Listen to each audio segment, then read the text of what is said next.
Hello, my name is Bear Grylls, and this is Man versus Wild. I'm in the mystifying country of Djibouti, and I am in the desert. The desert? Well, if you can't see that I'm in the desert, then something's wrong, and you're a weirdo. And if you haven't noticed yet, the climate in Djibouti is arid with some rain.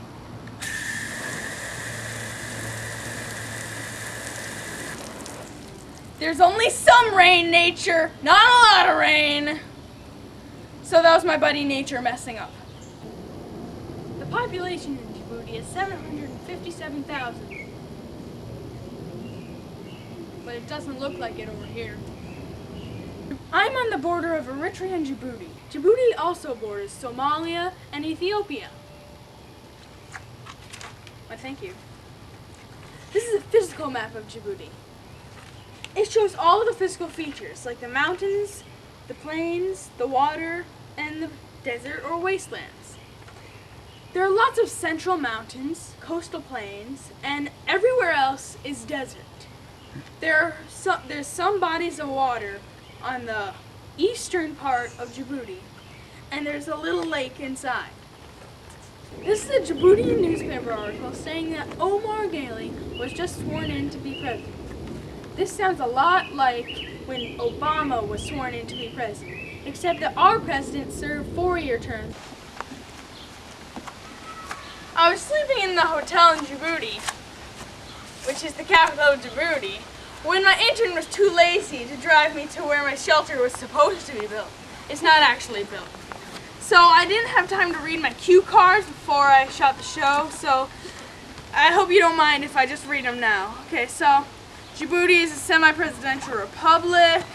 The president serves 6-year terms. The prime minister is appointed by president. Parliament consists of 52 members, elected every 5 to 9 years. That's all I have on this little paper.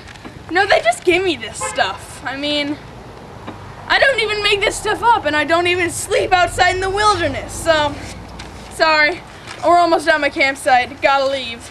Bye. Djibouti is monotheistic, which means they believe in one god, while ancient Greece is polytheistic, which means they believe in many gods, such as Poseidon, Zeus, Hades, Hermes. Come on out to the Danakil Desert. Are you in the Ali Sabah region? No problem. Are you in the Arta region? Also no problem. Djibouti's environment is desert, so no matter what region you're in, Dakil, Obak, Tajura, there's a deadly desert near you. As long as you're in Djibouti, it's near you. National Geographic named it the cruelest place on earth. So call 1-800-555-6669 to plan your vacation now. I just came out of the tomb of Shikabou Yazid, the Goda Mountains. It is the holiest place in Djibouti for Muslims. Muslims also celebrate Eid al-Adha, or the festival of sacrifice. It's where Abraham sacrificed his only son to show his willingness to God. Islam is the state religion of Djibouti. Djibouti isn't only diverse religiously, it's also diverse economically. Let's go take a look.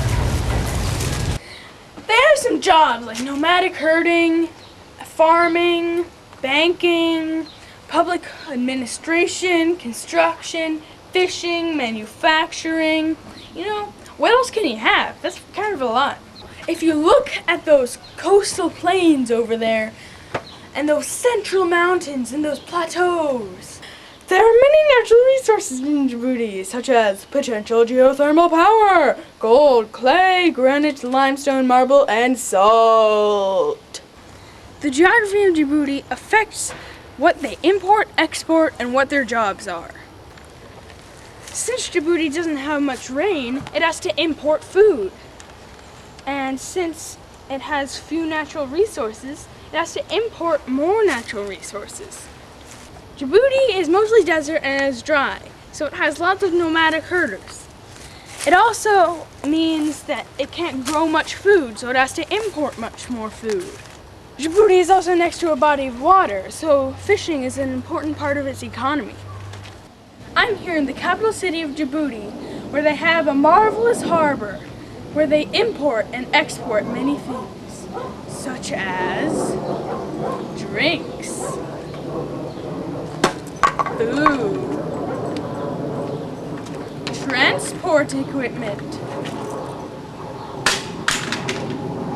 petroleum products, and chemicals. They also import stuff like hides and skins, and coffee.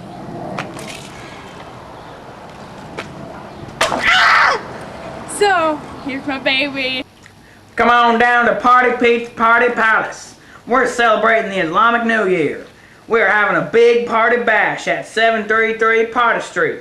If you are one of the 94% of Muslims in Djibouti, come on down. If you are one of the 6% of Christians, this isn't your holiday, but still come on down. Anybody's welcome. Djibouti is a fascinating and mysterious land filled with history and culture.